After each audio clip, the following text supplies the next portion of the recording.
আরজিকর ঘটনায় সাংবাদিকদের মুখোমুখি শুভেন্দু অধিকারী। প্রতিবাদী ডাক্তারদের ওপর হামলা ও প্রমাণ লোপাটের অভিযোগ তুলে সরব বিরোধী দলনেতা। কাঠগড়ায় দাঁড় করালেন শাসক দলের তাবর নেতা সহ খোদ মুখ্যমন্ত্রীকে।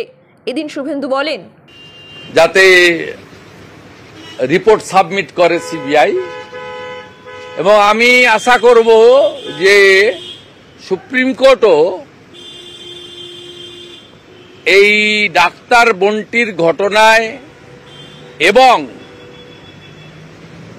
মমতা ব্যানার্জির নির্দেশে ফিরহাদ হাকিম, অতীন ঘোষদের সংগঠিত করা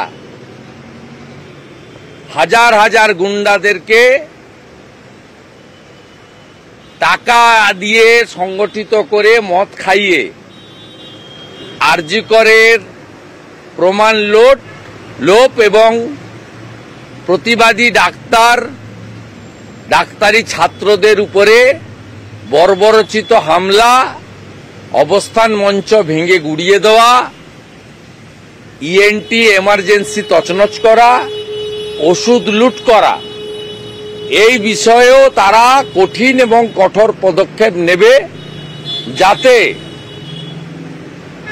মমতা ব্যানার্জির প্রশাসন বা সরকার এবং কলকাতা পুলিশ বিশেষ করে যে চক্রান্তের শরিক তারা ছিলেন, সেই চক্রান্তকারীরা দৃষ্টান্তমূলক পানিশমেন্ট পাবে, যাতে এই ধরনের ঘটনা এবং ঘটনা ঘটলে তাকে চাপা দেওয়ার জন্য, প্রমাণ লোপাট করার জন্য, এই রকম হিনিয়াস ক্রাইম ভবিষ্যতে যাতে কোনো সরকার, কোনো আধিকারিক, কোনো ল এনফোর্সিং অথরিটি না করতে পারে, এটাও যেন সুপ্রিম কোর্ট ভবিষ্যতে তার বিবেচনার মধ্যে রাখেন, এটা আমি আশা করব।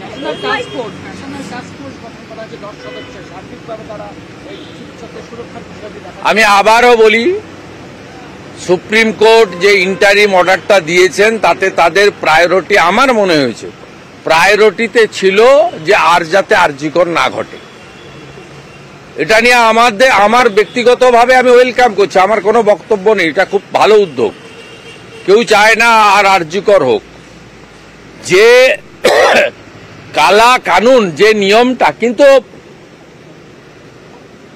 মুখ্যমন্ত্রীর চাটুকার আলাপন বন্দ্যোপাধ্যায়কে দিয়ে সরকার প্রকাশ করেছে। আপনারা দেখছেন ইউএন লাইভ, বাংলা খবরের শেষ কথা।